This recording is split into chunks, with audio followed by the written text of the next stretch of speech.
You need more extreme metal music in your library, and you probably need some right now, don't you? Well, that's good because if you stick around for the next few minutes, I'll hook you up with some brand new tunes because I too love metal music.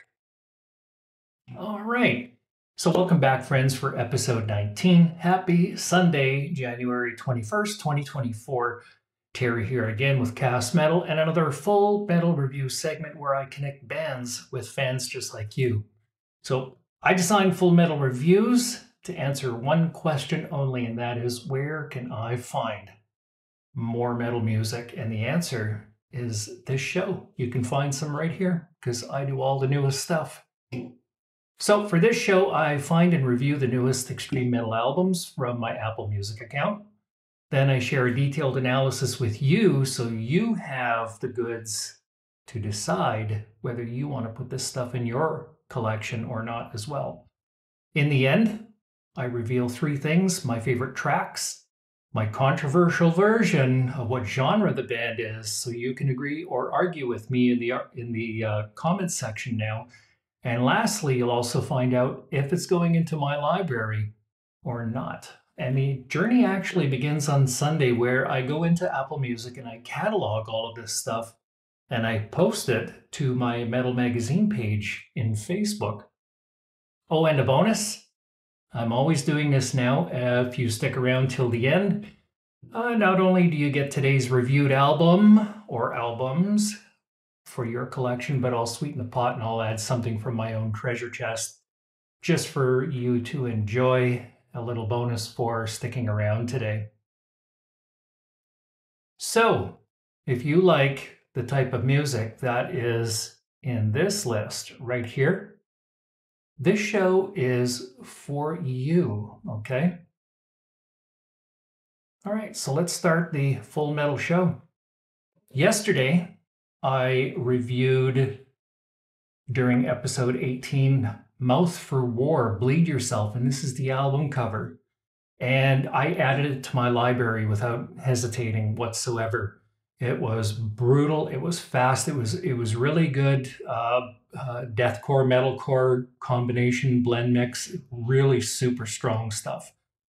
So today, I'm reviewing three metal artists, including Dead and Dripping's Blackened Cereberal Rifts, trying to get that right, and I saved that one for the very end. So the rules are very simple. I review all my albums without a preview. I avoid lives and singles, or I try to. 2, I keep my reviews short and very positive. And number 3, not everything I review will make it into my library, okay? But I won't knowingly badmouth any of these bands because, quite frankly, they have fans, and I'm not into insulting the fans either, as well as the bands, because quite frankly, I've never learned how to play an instrument. I don't know how to sing, and I'm simply a fan just like most of you guys, okay? So, all right, let's scroll down here, and we're gonna get ready to go. So first up, we have Repentance, the Process of Human Demise. Now, the same way I would unbox a product to show you a video on, for example, on a tech product, I open the page and I see that there were 12 strong tracks.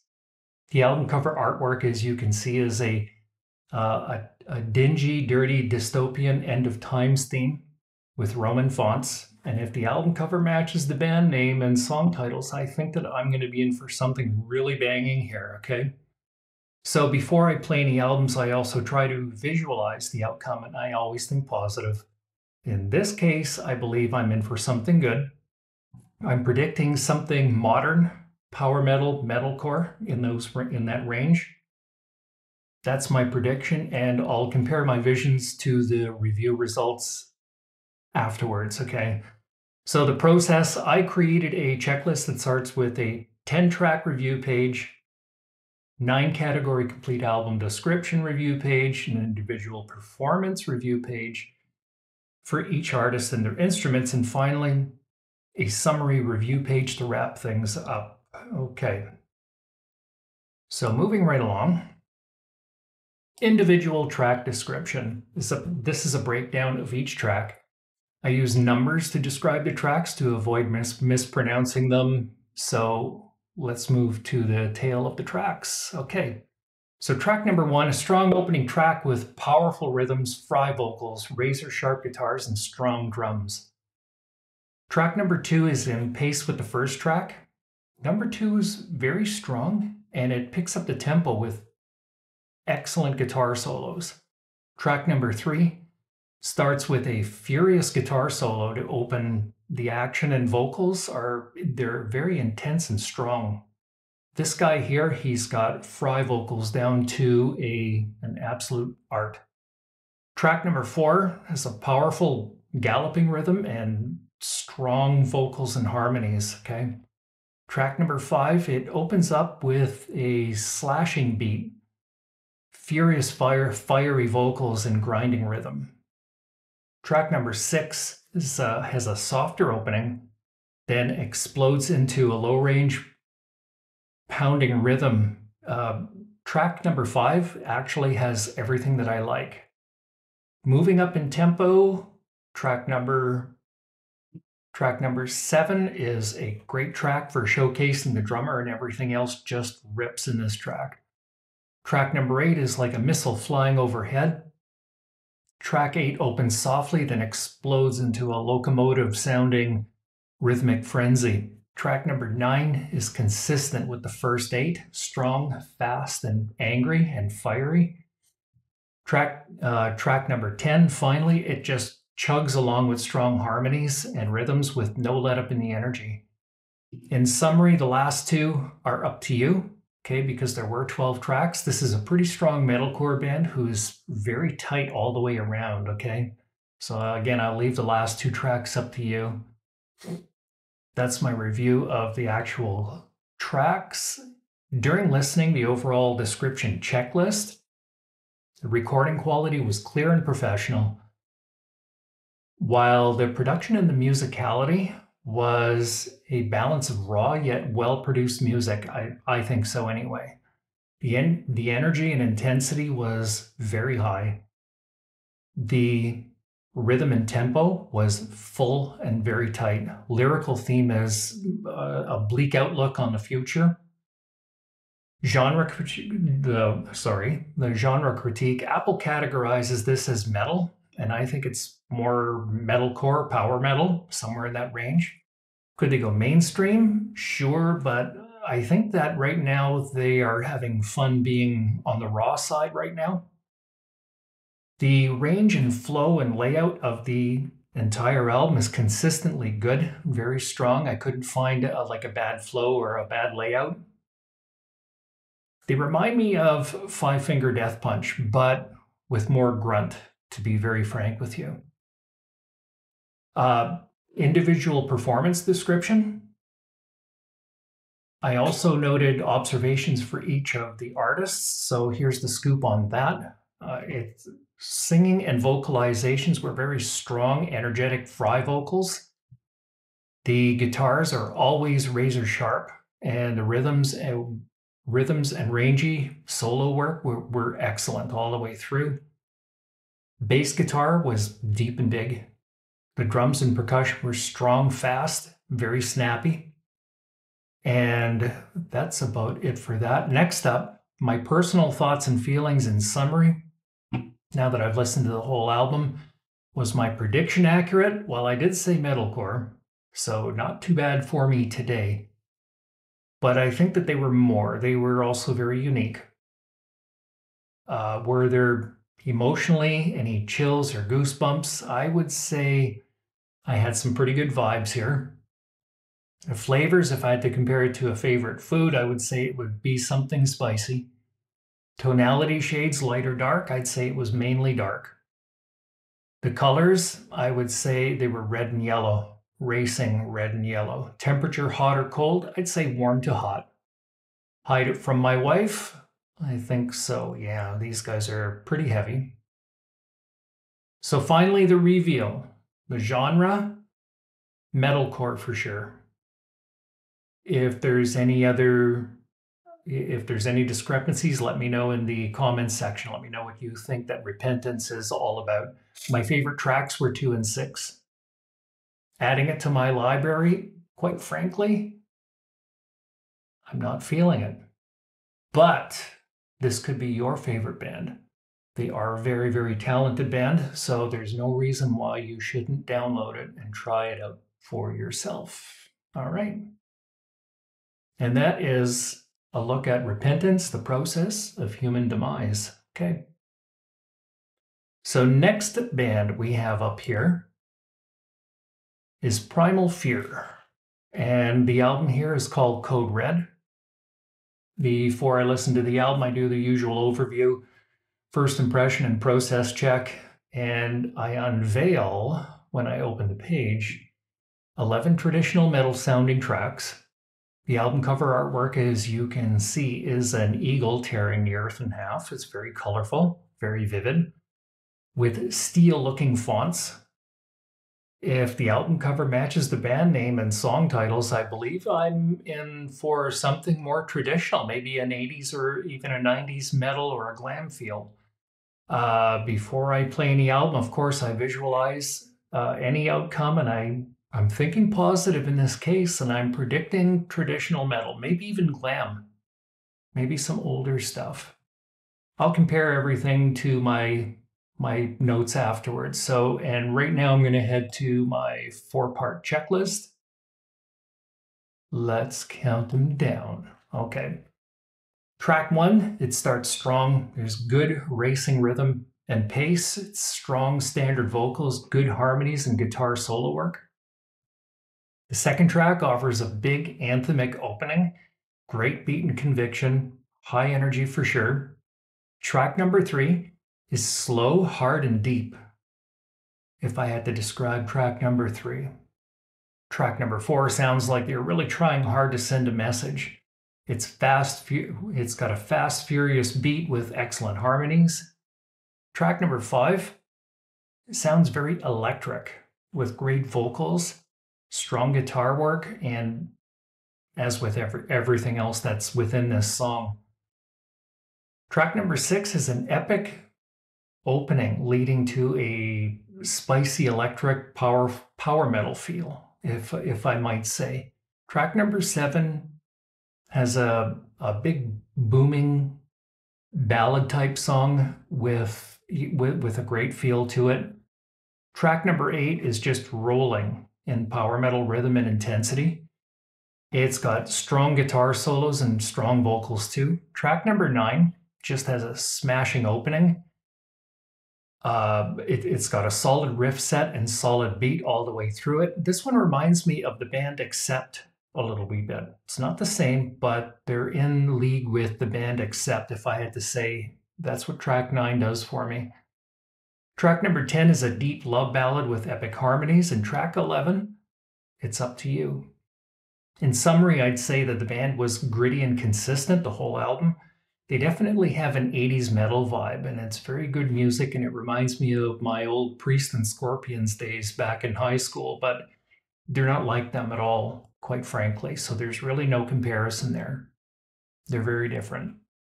So my overall description, recording quality was good, very professionally done. The production musicality, it was refined and well produced, obviously. The energy and intensity was consistently on the higher side. Rhythm and tempo was excellent all the way through. Lyrical theme is this concern for humanity feel. Apple categorizes this as metal. I think it's modern, yet it's a throwback to yesterday. I think because the recording is so clean that I'm getting a newer feel from this. Okay, so I like that they're using modern techniques. I've actually reviewed some albums that want to sound like 80s, but they're also using equipment from the 70s and 80s, if you know what I mean. These guys here are using high-end stuff as far as recording equipment goes. Could they go mainstream? I've only vaguely heard of them in the past, and I think I wouldn't be surprised if they are already on the radio. I think that that's where they're going for. The range and flow and layout of the entire album it's a good layout from beginning to end, and In similarities, they remind me of except the band also Dokken or Dokken. I could never get that name straight. Saxon, Tigers of Pantang. They have that feel. Priest, Scorpions, they're all in that range.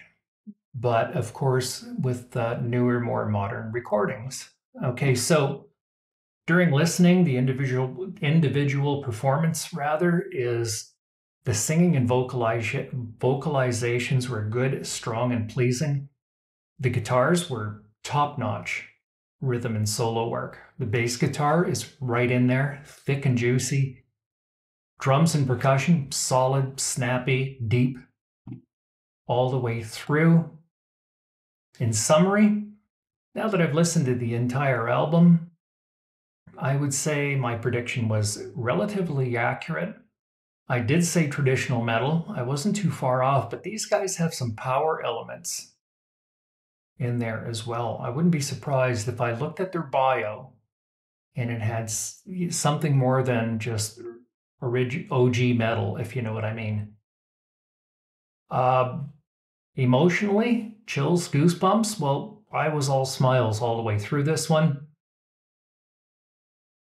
Here and there, it was actually a very good trip all the way back through time, if you know what I mean.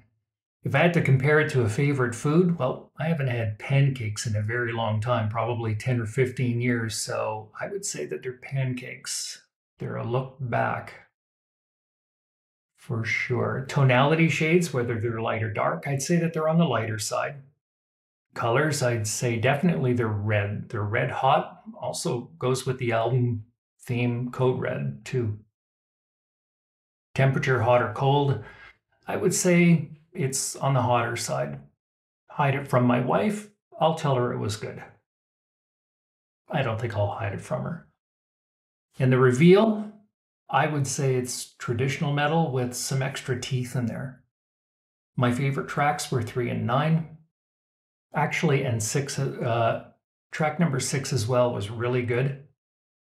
Adding it to my library, sure, why not? I'm going to listen to this a couple of times for sure as my library thickens and grows. And that is it for Primal Fear, Code Red.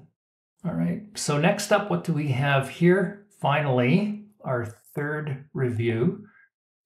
And we have Dead and Dripping, as I promised. And the name of the album is Blackened Cereberal Rifts. I don't want to mispronounce it. As you can see, I added the Dead and Dripping to the top because there is no way of knowing what the actual band name is, but that would be the logo up here. That would mean Dead and Dripping, I would imagine. So just for your information, I added it up there for the band's name. So I opened the page, I saw that there were 9 really strong sounding tracks that kind of mean something about a cerebral assault, so we will see how that goes. The album cover artwork, as you can see, it's purple artwork with chilling imagery. Standard fonts and custom logo.